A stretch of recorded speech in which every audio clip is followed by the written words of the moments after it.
আর তোমাদের পিতা যেসব স্ত্রীলোককে বিয়ে করেছে তাদেরকে কোনো ক্রমেই বিয়ে করো না, তবে আগে যা হয়ে গেছে তা হয়ে গেছে। আসলে এটা একটা নির্লজ্জতা প্রসূত কাজ, অপছন্দনীয় ও নিকৃষ্ট আচরণ। তবে আগে যা হয়ে গেছে তা হয়ে গেছে। টিকা নম্বর 32। সামাজিক ও তামাদ্দনিক সমস্যাগুলির ক্ষেত্রে জাহেলিয়াতের ভ্রান্ত পদ্ধতিগুলোকে হারাম গণ্য করে সাধারণভাবে কুরআন মাজিদে অবশ্যই একথা বলা হয়ে থাকে যে যা হয়ে গেছে তা হয়ে গেছে। এর দুটি অর্থ হয়।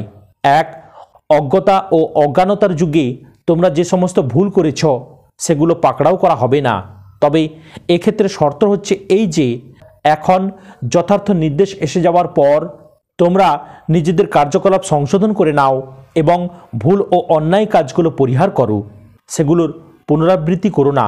দুই, আগের যুগের কোনো পদ্ধতিকে যদি এখন হারাম গণ্য করা হয়ে থাকে তাহলে তা থেকে এই সিদ্ধান্তে উপনীত হওয়া সঠিক হবে না যে আগের আইন বা রীতি অনুযায়ী যে কাজ ইতিপূর্বে করা হয়েছে তাকে নাকচ করে দিয়ে তা থেকে উদ্ভূত ফলাফলকে অবৈধ ও তার ফলে যে দায়িত্ব মাথায় চেপে বসেছে তাকে অনিবার্যভাবে রহিত করা হচ্ছে।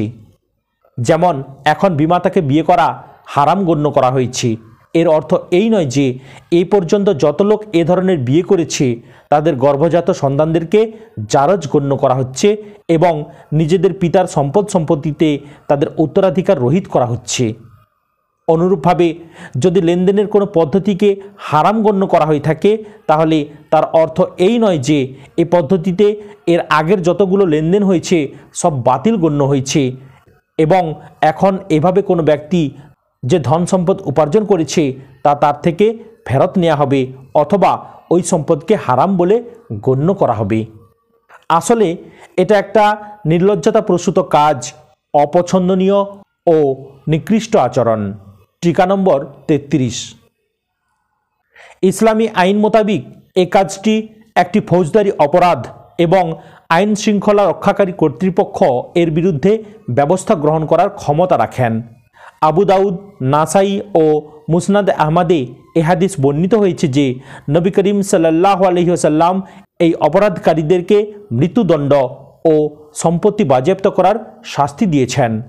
আর ইবনে মাজাহ ইবনে আব্বাস থেকে যে রেয়ায়েত উদ্ধৃত করেছেন তা থেকে জানা যায় যে নবী করিম সাল্লাল্লাহু আলাইহি সাল্লাম এ ব্যাপারে এই সাধারণ নির্দেশটি বর্ণনা করেছিলেন, যে ব্যক্তি মুহরিম আত্মীয়ের মধ্য থেকে কারো সাথে জিনা করে তাকে হত্যা করো। ফিকাহবিদদের মধ্যে এ ব্যাপারে মতবিরোধ রয়েছে। ইমাম আহমদের মতে এহেন ব্যক্তিকে হত্যা করা হবে এবং তার ধন সম্পত্তি বাজেয়াপ্ত করা হবে। ইমাম আবু হানিফা, ইমাম মালিক ও ইমাম শাফিঈর মতে যদি সে কোনো মুহরিম আত্মীয়ার সাথে জিনা করে থাকে তাহলে তাকে জিনার শাস্তি দেওয়া হবে, আর যদি বিয়ে করে থাকে তাহলে তাকে কঠিন দৃষ্টান্তমূলক শাস্তি দেওয়া হবে।